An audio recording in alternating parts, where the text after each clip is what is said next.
alunos, eu vim aqui falar sobre a segunda parte da teoria do conhecimento.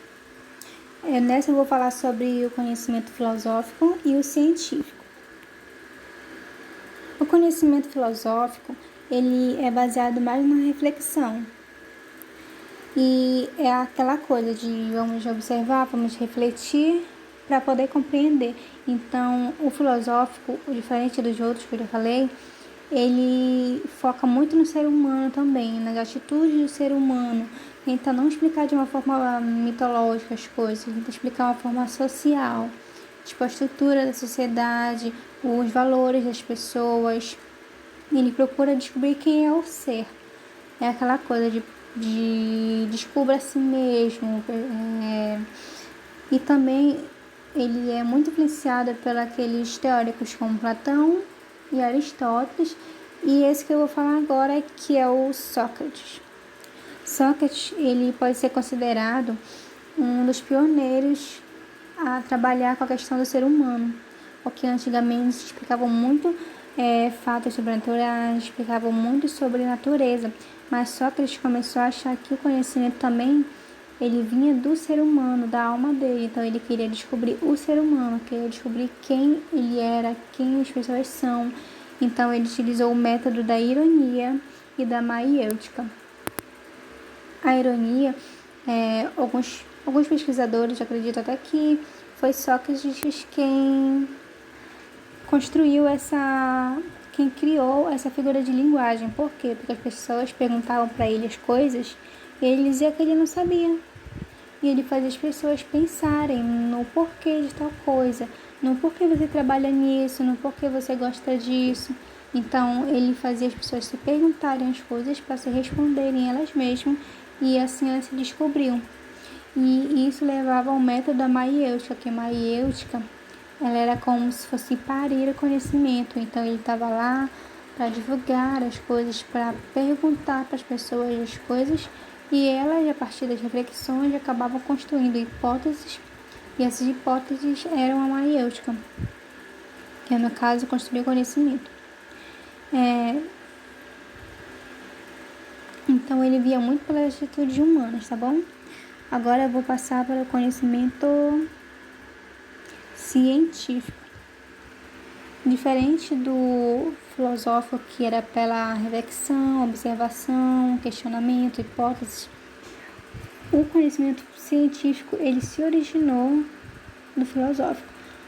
Porém, ele trabalha muito com a questão do método analítico, também é crítico, mas ele é muito analítico e ele precisa de uma comprovação, de algo concreto.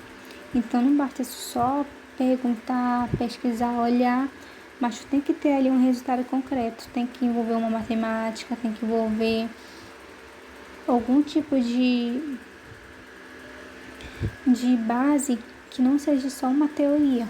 Ele formula as teorias sim, mas ele não consegue se concretizar só nelas. Então, o conhecimento científico, ele precisa de uma experimentação, ele precisa de uma comprovação, ele precisa de testes e de muitas observações. Ele é sistemático e pragmático também, tem todo um sistema. Primeiro ele observa, ele vai refletir, vai criticar aquilo, depois ele vai construir hipóteses, das hipóteses ele vai para a experimentação, e da experimentação que ele vai construir novas hipóteses, e dessas hipóteses aí sim ele vai construir um conhecimento, e assim vai.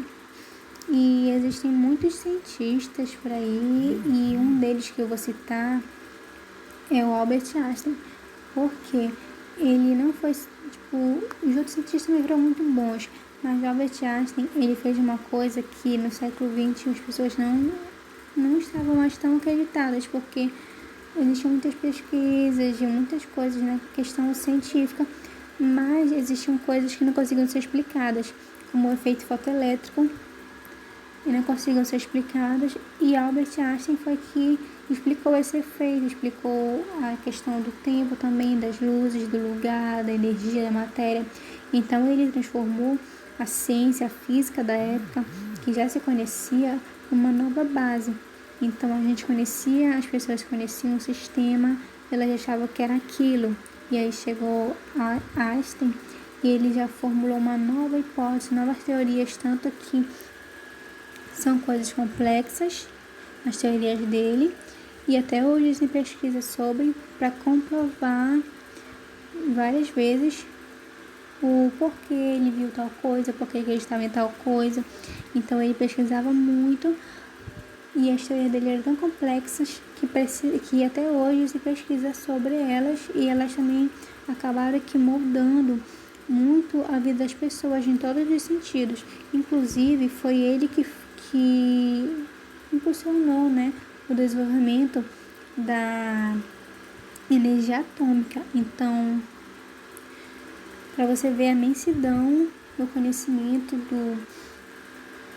sobre o espaço, sobre a matéria, sobre a energia, ele trouxe a reflexão para o mundo, para as pessoas. Então elas começaram a pensar em coisas futurísticas, em coisas que não se imaginava antigamente. Então tudo isso que a gente vê tanto na cultura pop, quanto na cultura das pessoas de conversarem mesmo, tudo isso é através da teoria de Albert Einstein, que mostrou para o mundo que, apesar de tudo, apesar de muito estudo, muito tempo, muitos séculos, ainda se precisa descobrir muitas coisas ainda.